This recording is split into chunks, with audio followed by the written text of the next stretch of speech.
We ask the questions. What is needed in the world? Is that going to be?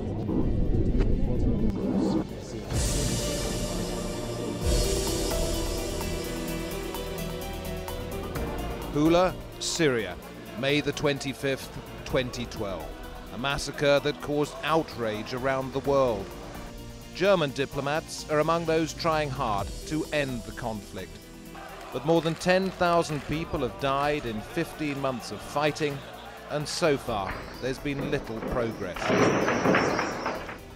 Germany is trying to put pressure on Russia, a key ally of Syrian President Bashar al-Assad. We try to convince our friends and our partners in Russia. We think it is necessary to support the Kofi Annan plan.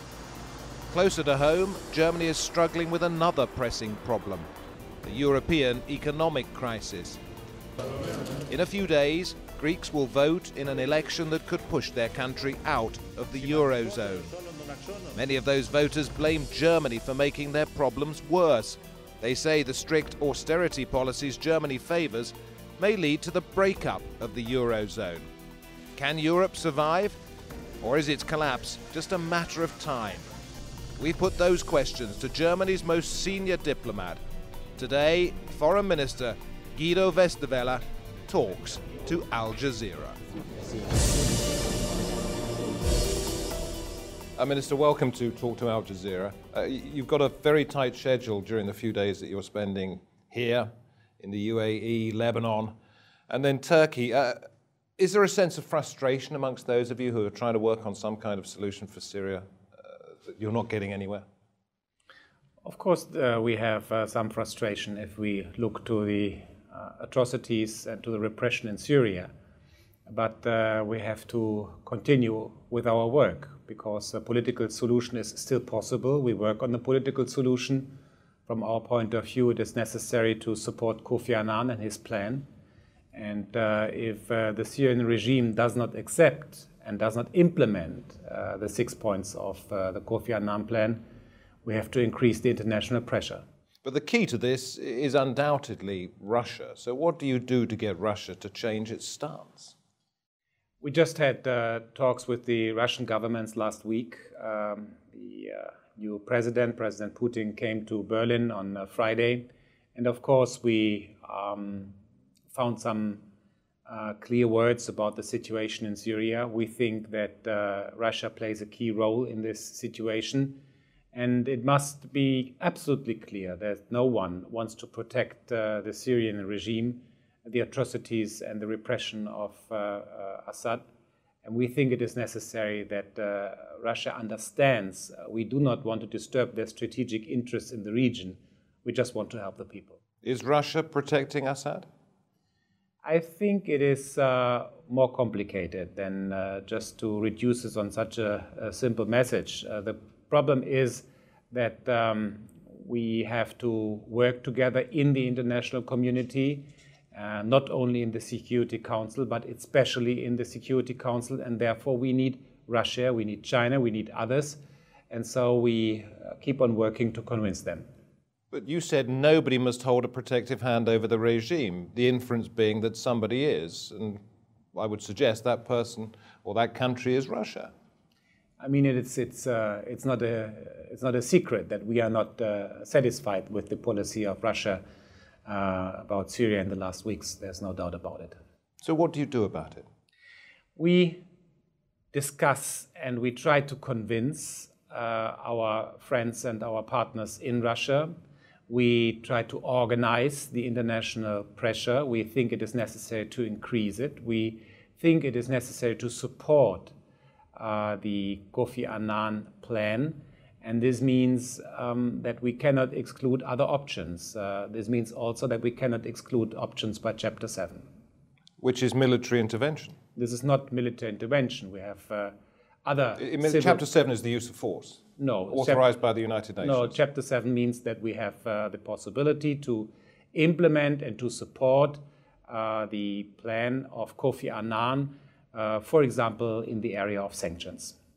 But it also means, Chapter 7, that force can be used. We'll get onto that in just a moment. but I just can repeat what I just said. I mean, don't read between the lines what I do not want to say. I say that it is necessary to increase the international pressure. I say it is necessary that the Kofi Annan plan is accepted and implemented. And so far, we see that the regime of Assad does not implement and does not really follow their own duties of the Kofi Annan plan. And therefore, we have to work on in the international community to increase the pressure. And this means, for example, that the unilateral sanctions we decided in the European Union could be an answer on the international level, could be initiative in the United Nations. I get back to my point that Russia is the key to this. And if Russia doesn't agree to sanctions, if Russia doesn't agree to put further pressure on Assad, then it's all hopeless. So how do you get Russia to change its mind? I think there are many partners in the international community working on this. First, I think it is necessary to convince Russia that it is not in their own strategic interest if they really hold their protection hands over this situation in Syria. It is necessary, on the other hand, that we convince our partners to deliver clear messages to all those in the Security Council who are at the moment very reluctant or hesitating. So it is sometimes, coming back to your first question, it is sometimes really a frustrating work, but we cannot give up. We have to continue because while we are talking, while we are negotiating, there are still people dying. And we shouldn't discuss Syria like it isn't an issue for politicians or an academic issue. It is real life. And many people are dying, and especially after the atrocities we saw in the last days, I think it is really time to increase the pressure in the international community. You have said we must avoid a conflagration, and I'm sure everybody agrees with you on that. That could set the whole region on fire. But it then leaves me to ask the question, are the Syrian people, therefore, being sacrificed because of the bigger picture? No, I think we have two goals. The first goal is, of course, to help the people, to protect the people, to help the people, and to send absolutely crystal clear messages to the regime of Assad. The time for this regime is over. And second, we also have to avoid a military conflagration, which could really set the whole region into fire. So I think these two goals we have to combine, and we have to see the whole picture. So John McCain's suggestion, the Arizona senator, that the Obama administration arm the Syrian rebels, create safe zones, is that in your mind the sort of thing that could lead to a conflagration? I do not want to exclude options. I just can tell you that we do not participate in any discussions about military interventions. We do not participate in these discussions because we think it is necessary to work on the political solution. And I think we shouldn't give up the work of Kofi Annan, and we should support him, and we should listen to him and what he will propose to the international community, which consequences he will draw. The French foreign minister, when asked about the possibility of using force on the ground, said categorically no. When he was asked if any kind of air intervention was possible, he refused to comment on that. So you're looking possibly at the idea of a no-fly zone. Do you think that might be something? I think it's not wise to speculate at the moment about many scenarios. I think it is wise now to do our work, to do what we can do now. And what we can do now is to increase the international pressure, is that we give new authority to the Kofi Annan plan. And this means probably that we have to discuss it once again in the Security Council, and that we have to discuss new measures backed by the United Nations. For example, we had around about 13 rounds of sanctions in the European Union against the regime. And I think it is time to discuss sanctions also in the United Nations. Broader sanctions? Broader sanctions. We've seen very recently the dangers of the conflict within Syria spilling over its borders. When you look at a country like Lebanon, how frightening is it for you as a foreign minister to see what might happen there with sectarian strife? It's concerning.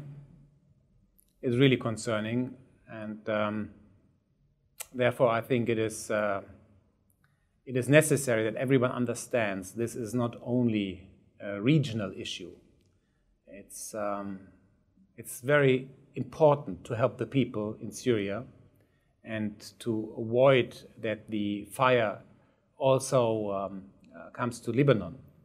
But it is also important for the international architecture and for our international community. And this is why the whole European Union and the so-called Western world is so engaged in this issue. Regionally and globally, as you say, or perhaps on a slightly bigger picture than regionally, if a country such as Iran felt it necessary to get involved in what was happening in Syria, these are the sort of things that you're concerned about, that it might spill into Israel as well and create a bigger Middle East conflict. I mean, just look to the region, just look to the neighbors of Syria, just look to the humanitarian situation, look to the refugees, and what this means, for example, for countries like Jordan or to Turkey. So I think it is really a very complicated situation, and we need a comprehensive approach. So we combine many measures: international pressure, sanctions. We try to convince Moscow and, of course, Beijing. So we really try to unify our international work, and we try to support, on the other hand, of course, the opposition. We had many talks with Professor Gayoun, who represents the Syrian people on the international level. So I know that if we see the pictures, I know if we see the atrocities, I know if we see the continuing of the repression in Syria, what this means for us, and we listen to our heart, but it is also necessary to act in a serious and reliable way, because it is necessary to help the people and also to avoid other conflicts in the region. I just want to ask you finally, when we're talking about Syria, about going back to the United Nations and asking for Chapter 7 authorization, which you maintain would simply be to allow for the possibility of sanctions, but it does also allow for the possibility of military force as well. It covers both. Would you feel happier if that was in place, so that if the situation escalated, any option could be taken? I just say we do not participate in any military discussions or any discussions about military interventions. I think it's also necessary to understand that we should not create expectations which we cannot fulfill. Please let us be serious and let us not produce expectations and hopes which we really cannot deliver. I would like now to move on to something else which must be occupying a great deal of your time, which is the situation in Europe and the way that it might spread internationally as well. When George Soros says there is just 3 months to save the euro, and when George Soros speaks, the money markets listen, investors listen, and judging by the wealth he's accumulated, he's been right more times than he's been wrong. That must frighten you. Well, I think that Europe and the euro is healthy, and the currency, the euro as a common currency, is a healthy currency. What we see in Europe at the moment is a debt crisis. This debt crisis morphed into a crisis of confidence, and this is what we have to answer. So we think we cannot answer a debt crisis by making it easier to take up new debts. It is necessary to come back to fiscal discipline, but we know that this is not everything. We have a triangle of measures in the European Union. One thing is fiscal discipline. The second thing is, of course, solidarity. And the third corner is, of course, growth, because growth is absolutely necessary to overcome this debt crisis. But let me go back to your suggestion that Europe is healthy, the euro is healthy. It's only going to take one thing, and this could be the Greeks electing a government that says no to the austerity package, no to the bailout package that we've got. It could only take that one thing, and the Greeks then having to leave the euro, for it to go from, in your opinion, a healthy currency, a healthy union, to a very sick one. No, I do not agree with this. I'm much more optimistic about Europe and the European currency. I'm sorry that I cannot agree to your pessimistic announcements or So there's prophecies. no problem in Greece? I never said that there is no problem. I said the currency is healthy. I said we have problems in Europe. We have a debt crisis, and I know that this debt crisis morphed into a crisis of confidence, but this does not mean that Europe or our common currency is not healthy. It's a stable currency, and it's an absolutely reliable currency. And yes, you're right, we have problems in Greece and with Greece. But I mean, it's in the hands of Greece to decide which way they want to go. They have the choice. And this does not mean that the rest of Europe would give up our own currency. But what it might be, may I suggest, is that if the Greeks make the choice and they leave the euro, then the consequences of that on other members of the euro will be quite significant. We want to keep Greece on board, and we. But what if they have to leave? I mean, this is something. Why should I comment to this question before we have the results of the Greece election? This is exactly. I would suggest that's because you've probably thought about what if.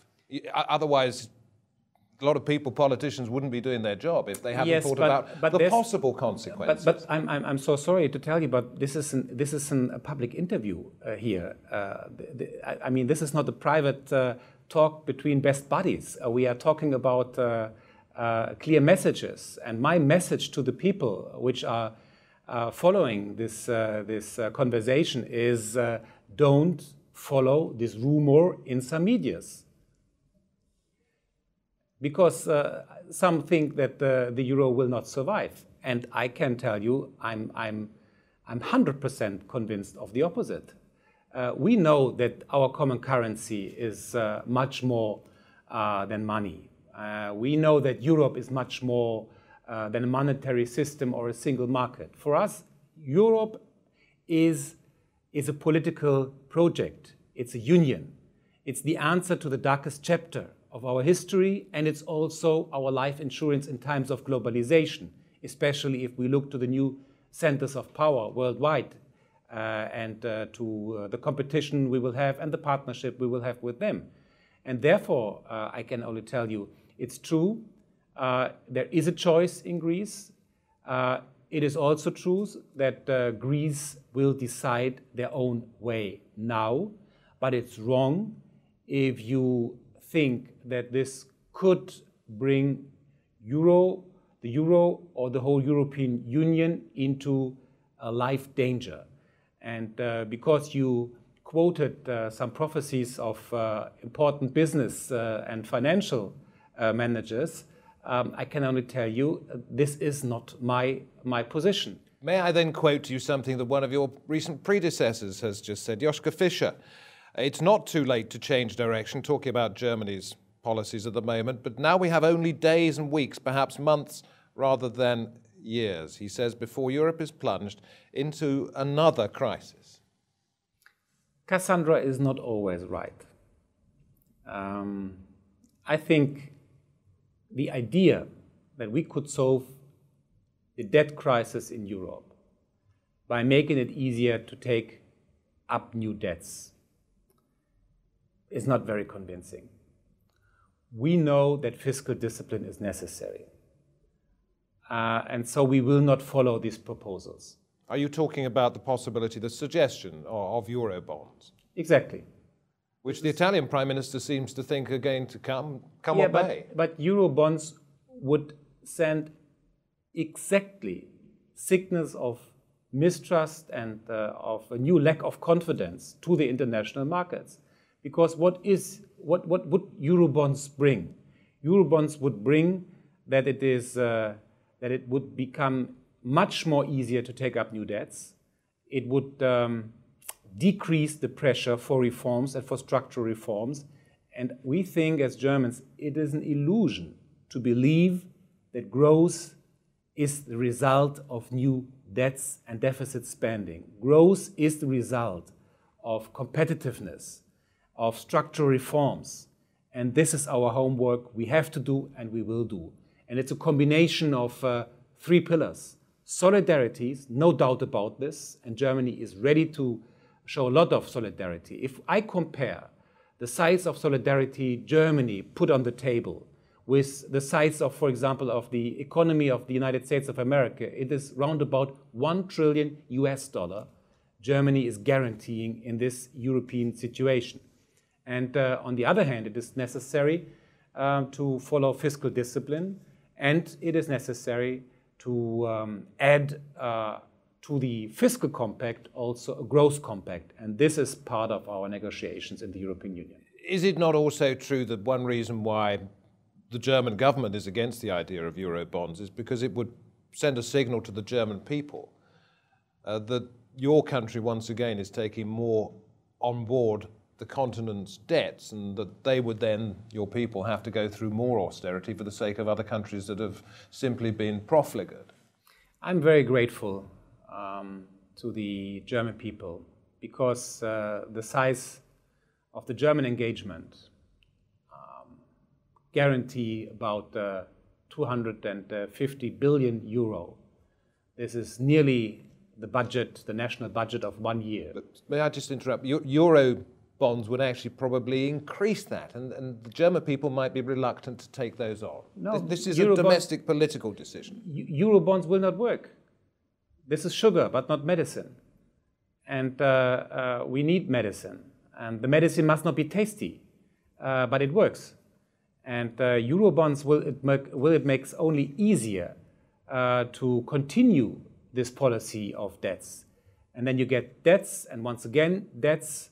And then you think, how can we solve this debt crisis? By making it easier to take up new debts. The idea you can buy growth with debts is wrong. And this has been proven in the last years many times. Why is Germany so determined to go down the path of austerity when so many new governments within Europe and by extension people across Europe believe it is the wrong idea? Please just remember that we just had a referendum in Ireland. And the referendum was a decision by the people of Ireland. And they said the fiscal compact is necessary. And this is what the Spanish government just said. And that's not the same as massive cuts and austerity, agreeing that a fiscal stability pact is a good idea. No, we are talking about, I'm sorry, excuse me, we are not talking, austerity has different meanings in different languages. And austerity is sometimes really too simple. We do not believe that austerity is everything. We know that growth is necessary. We know that solidarity is necessary. But we know also fiscal discipline is necessary. Because this is the result. I mean, how can we bring back confidences to the markets? And how can we create new confidence into the project of the European Union?